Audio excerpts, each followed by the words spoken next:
Akono tu so de ni blow no makwache no.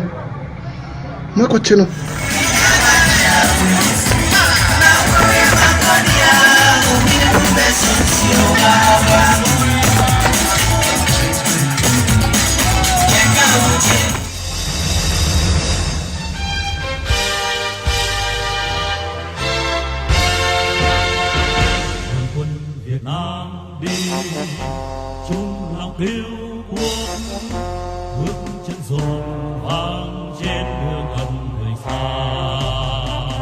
cờ in máu chiến thắng mang hồn nước.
One of the issues I think with climate change is people see it as just a planetary issue or an environmental issue, but as you're pointing out, it's a human issue, right? It's a human issue. I mean, for us, there's a direct correlation between what happens to the land, what happens to the planet, the environment, and what happens to the people that live on the earth. Right. We must change the world, and we must prevent the criminal class, the criminal capitalist class, you know, that's even in African and Caribbean governments. It's not just about European governments, it's also how we are maintaining that in terms of our ruling elites. And we have to look at where the alternatives are coming from the below, from the grassroots who are rising up. So yes, rise up in rebellion. Rise up in rebellion. Greetings. My name is Esther Stanford-Xosei, and I'm joined in conversation with Kofi Mawuli. We are both part of the Extinction Rebellion Internationalist Solidarity Network.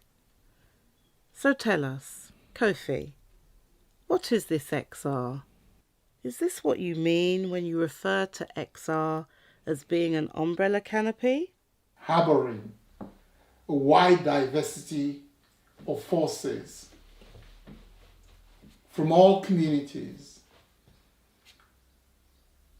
whose interest lies in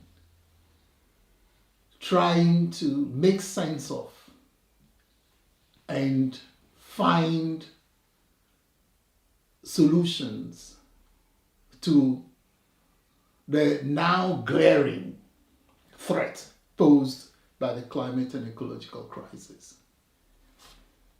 And because a lot of these forces are just from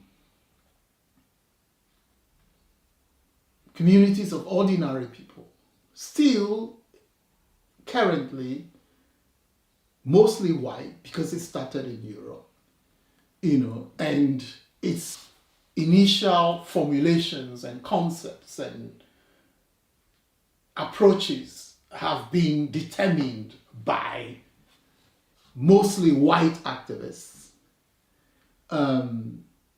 drawing upon white experiences of organizing and even of trying to make sense of the climate and ecological crisis. Taking up this issue, or this framing, if you like, I should say, of XR being an umbrella canopy, when I think about a canopy, and even in your own elaborate explanation, you think of, as you said, I think you used the word of giving shade to, and that sort of implies that there's a healthy coexistence between the various entities that XR is giving shade to. But surely the controversy that in particular, I mean, it's not that I don't want to focus on the USA, because these issues around racial inclusion or exclusivity, whiteness, they have come up in Europe as well. But are you not ascribing to XR a role that it hasn't yet grown into having? Because all these different forces that are vying, if you like, or who've been brought together because we share a common interest in the climate and ecological emergency. But what is the interrelationship and the nature of how these various component parts and stakeholders engage with each other and relate in Extinction Rebellion? Yes, you're correct. The need to address the question of what is XR, particularly in the light of this controversy brewing between XR-USA and now XR-America, goes beyond just what is happening, in the United States of America. The various communities here in the UK, here in Europe, including our Global South diasporan communities here, particularly African heritage communities, are themselves trying to make sense of what is this Extinction Rebellion. How do they relate to it? Can they expect anything positive as far as their own particular situations, their own trajectory, their own traditions of rebellion? Can they expect anything out of it? And we've heard different kinds of, even, white activists within Extinction Rebellion give different descriptions, to Extinction Rebellion, present different ideas about what Extinction Rebellion is and what they're trying to do, within it. So I draw the parallel between the proverbial, elephant and the blind name givers. Some hold the ear and think that it's like some huge, but some hold the trunk and and the legs and think that it's like a tree. Some hold the tail and think it's like a snake.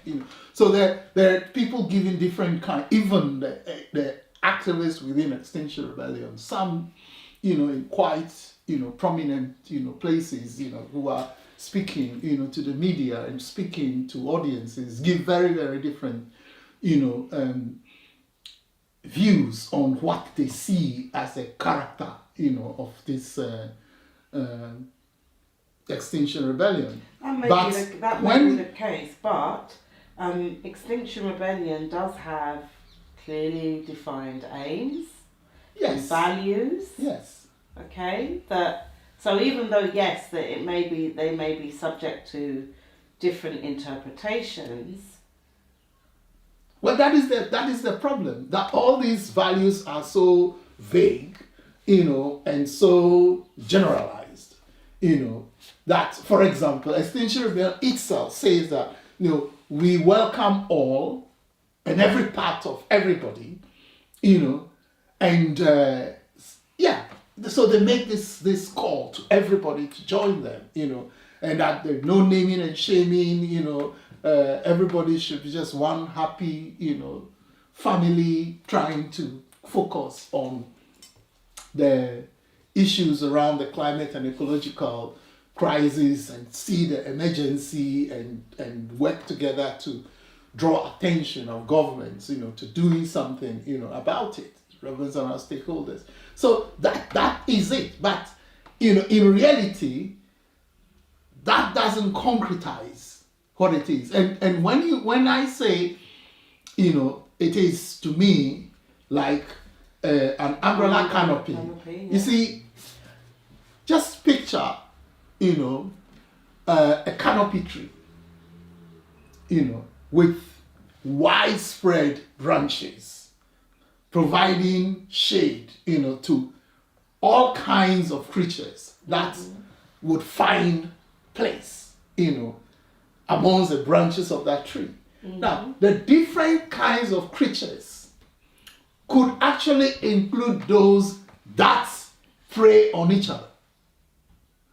So the fact that there is, a canopy tree and it can harbor different kinds of, creatures, that's only that those creatures, when they come into that canopy tree, they will find life comfortable and easy and no threats, even, within or under that tree.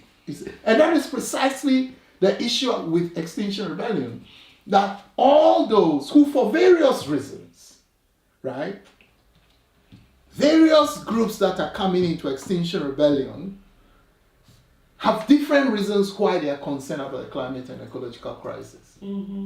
Okay. But they share a concern, right? That this poses a threat or is something that something has to be done about. And they've come together to figure out, and make some contributions to that. But it doesn't mean that they don't have an easy life together, right? Okay. But the very fact that we start off with, those who are not indifferent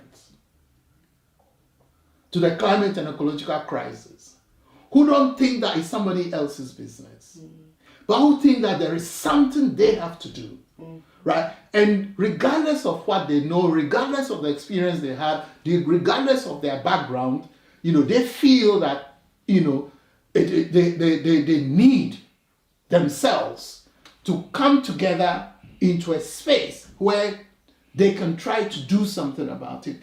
That is the starting point. That is the given. We're calling everybody. Yeah. But for me, we're clear on who is being called, to come together. Those who have concern about the climate and ecological crisis, who are not in denial, certainly not those who are hostile, but also not those who may seek to take advantage of the crisis, either to further do harm.